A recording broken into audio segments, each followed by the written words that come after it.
What's up everyone, this is JDM, and today I'll be showing you some tips and tricks on Mirage.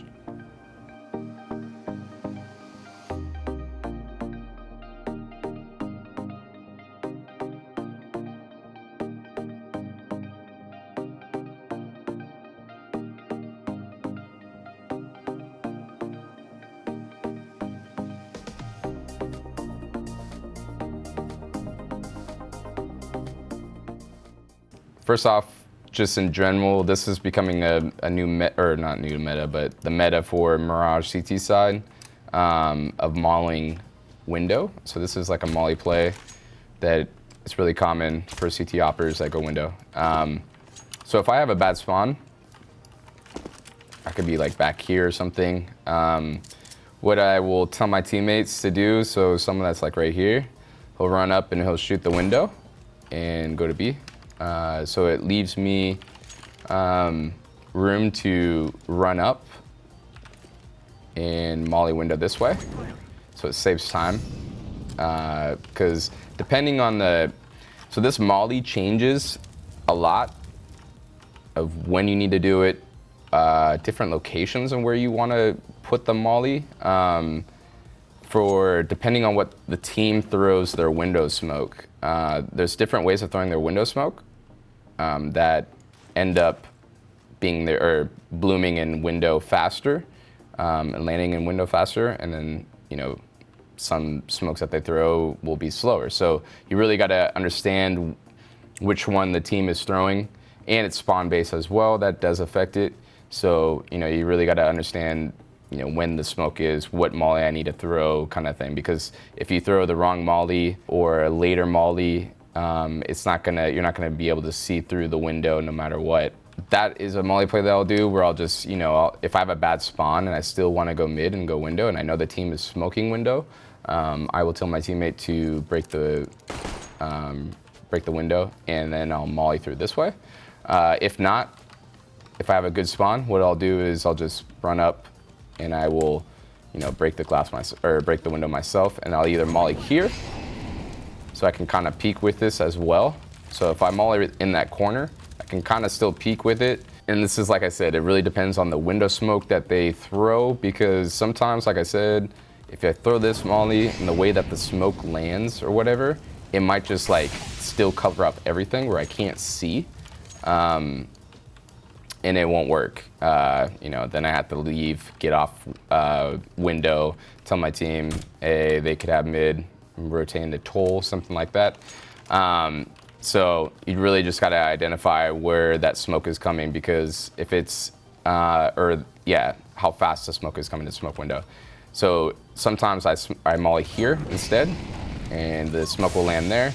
Then I have all this to look through. And like I said before, it's called lazy CS in a way. They're not as focused or whatever during that round. They might not hear or pay attention to the molly being extinguished by the smoke.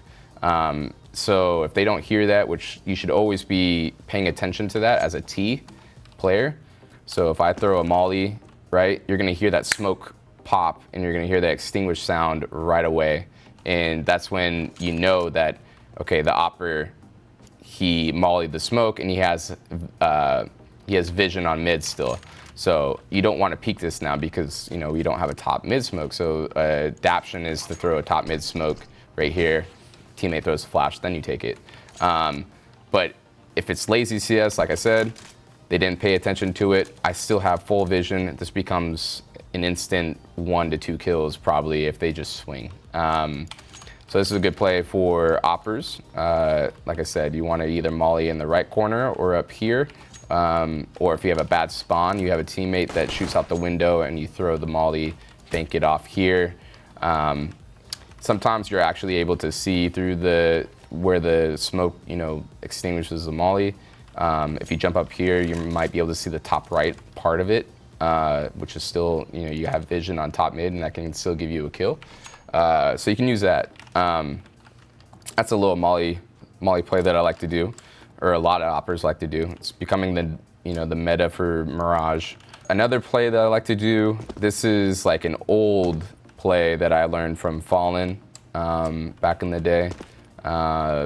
and instead of smoking, so this is what I brought up to, I brought up in my Inferno tips and tricks, is that, you know, you want to mask what you're doing so you don't, you're not telling or giving a tell of, you know, okay, they're doing something different this round, this opera's going here because he did this, and they don't normally do that. You want to keep it the same. So if your teammates are mauling ramp every round, right, you kind of want to make sure you're keeping that the same. You don't want to smoke instead, because if you molly every round and you smoke it, like I said, that's a tell for whoever is lurking A side. You know, as a T, he sees that and he's like, okay, they smoked it. This might be this play, or they might be doing this. He'll be expecting something to be different, and he might be watching for this play that you're about to make. So you want to keep it the same. Like I said, you molly ramp. I have a teammate usually. So what will happen is I will usually keep my molly, I think. I will have my teammate molly. What I'll do is I'll flash like this, and I'll run up here and I'll just kind of swing like this. So I use this molly as protection once again, but it also is, it makes it harder for a T to see me, you know, crossing behind the molly, you know, the smoke coming from the molly, the flames or whatever. It makes it hard to see that when you're on the other side of it. So this is kind of like a protection play, but also like it, you know, you're using it, taking advantage of that, the visual effects. So I will be doing that where I come here and I swing kind of like this right here. I have a teammate of mine that threw his molly, so I still have my molly left. He will come up here with a rifle, and what he'll do is when this molly's, you know, gone, he will clear close in case they're like, you know, somewhere in this area. And once he has that, then my teammate will fall back and he'll hold this, you know, hold halls from this angle. So what I will do is I will now, after he cleared all that, I will hold this angle. And now I used to call this a Fallen play because Fallen used to do this all the time. This is such an OP spot. And depending on the team, you know, if it's, you know, lazy CS, like I said, he might not jiggle this. He might just like think no one's there and just walk, or like crouch, you know, and that's a kill for you. The reason why I keep my molly too, so like if I get a shot right here, or you can even with shadows, you can see like if someone's up top throwing smokes over, you can hear the smokes being pinned and thrown. So you know that they're executing, so you know there's probably about 2 or 3 people a ramp. So if I get that first pick, I'm coming here and I'm gonna try to molly this so they can't push me anymore, and I delayed them. So then I can like even fall back and try to get into a different position before they even come up. That's the reason why I like to keep my molly, so I'm able to do that. But then this also too, this helps us with this play right here is a really good play and setup in the beginning of the round, because mid-round you're already close with an op and you've already cleared this right side close. So if, say, depending on the information that's given in the round, say they have 3 mid and the mid player is saying, yeah, okay, there's 3 mid. So now you know in your head, based off of default, they're taking mid control, it's their mid default. If anything, there's probably 1 guy A side most of the time. So when there's 3 mid, there's usually 1 that's lurking ramp. I would say most of the time that guy goes halls and he just is lurking halls.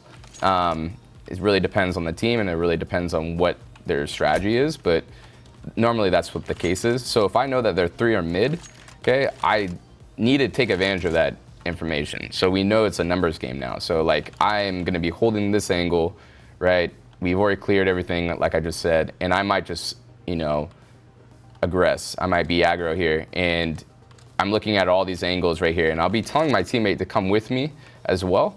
So the guy that's like watching halls, he's gonna hop down and he's gonna come right here, and he's gonna clear this as well with me. So we have a trade, and then once we get to this point, we have 2 things that we can do, and it really is situational, and it depends on what we feel like is happening in the round. I might just have my teammate sit right here, and he might just hold this angle for the whole round, and then I will leave, depending on what is going on. I might stay here and just hold like stairs or something like this in case I do a split, because then I'm so close to my teammate where I can just come back here and trade if once he takes one shot or takes kills a guy right here or in this angle. I'm able to come over here because these guys are going to swing and they're going to try to trade on this guy. So I might be able to get another kill right here. Or I can, this frees me up because we have map control in a sense where we isolated the A side with one guy right here, my teammate, where I can now fall all the way back and probably just set up myself to, mark it where I'm holding upper B because we already have the info that they're not A, right? Unless they're going up connector or the whole team is walking halls, which is really rare. So I can use that information, we can stack aside and use my ops somewhere else. But it's really situational of what the team is doing, what the information is given. And yeah, that is my molly play that I like to do for this. So this is a little gimmicky smoke play that sometimes I do. This is also another play where there's two different variations of it that you can do. This could be like a round where, say, I saved an op from the previous round, everyone died. The next round, I have an op and my team has a low buy, or they're saving. So the round is really just coming down to what I want to do. They're working off of me. I need to kind of step up and make plays or make a play and kind of just win the round for us, or just get a couple entries to give us a chance for the round, because I'm the only one that's saved and has an op. So this is what I would tell my teammates to do, or yeah, I would probably tell my teammate to smoke this. So you go in the corner and you smoke right in the middle.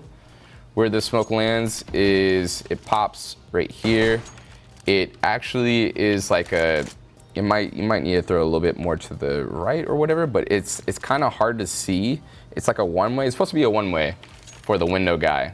And it's not the correct smoke totally, but what it will look like is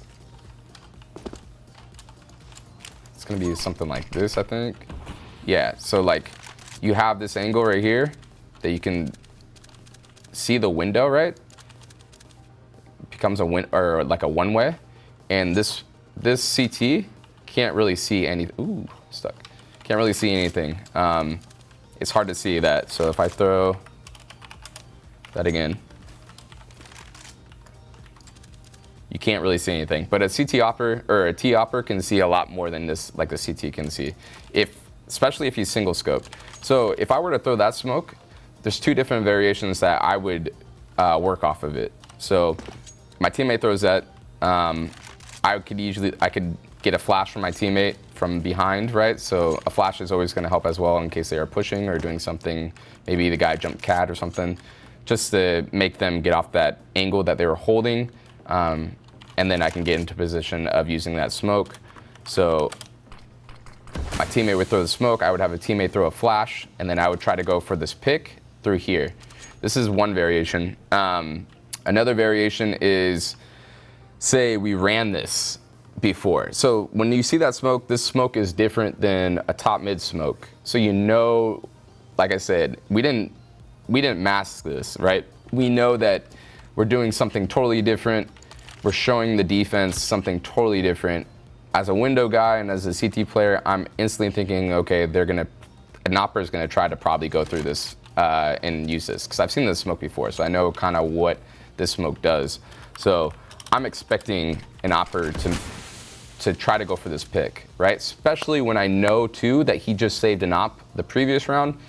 You kind of have to have the idea as a CT opper, like the opper saved his op. We know that the economy of them is, their economy's low. So we know that the opera is going to try to make a play. He's going to try to win them the round. So you're going to be seeing something different. That smoke is different than a regular top mid smoke.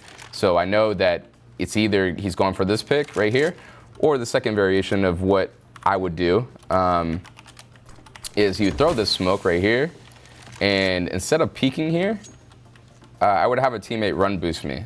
And so the thing about this smoke right here is that you can see more of this crack, and someone actually posted on there, if this opera right here as a CT is double zoomed and double scoped, and up top right here. So I can see more, I could probably see him and kill him if I'm in this position. But if I'm like right here, I can't see if necessarily of people run boosting at all. I wouldn't be able to see that at all. So if I have that smoke and I know that, you know, I'm trying to outthink the defense and I know that maybe the other team has seen the smoke, I'm gonna ask for a run boost. And then I run boost over to here with an op and I can clear this angle. This is where like I need to be aggro, I need to make a play, and this is something where I will be able to see this guy posted up on that angle up there where he's trying to look for that little crack play, one-way smoke play. And I take advantage of that, and I kind of trick the CT player, and I get ram boosted, and I come underneath, and I go for this pick. Go for that pick, then I have the option of going for anything else from connector or seeing if there's a guy cat. So it's just really trying to be proactive with the op when this is like a gimmicky play where say my team is low on money and they can't buy anything, and I need to win the round for us. So that's a smoke play that I would like to do. When we're low in economy and I save or something like that. But yeah, those are the tips and tricks for Mirage.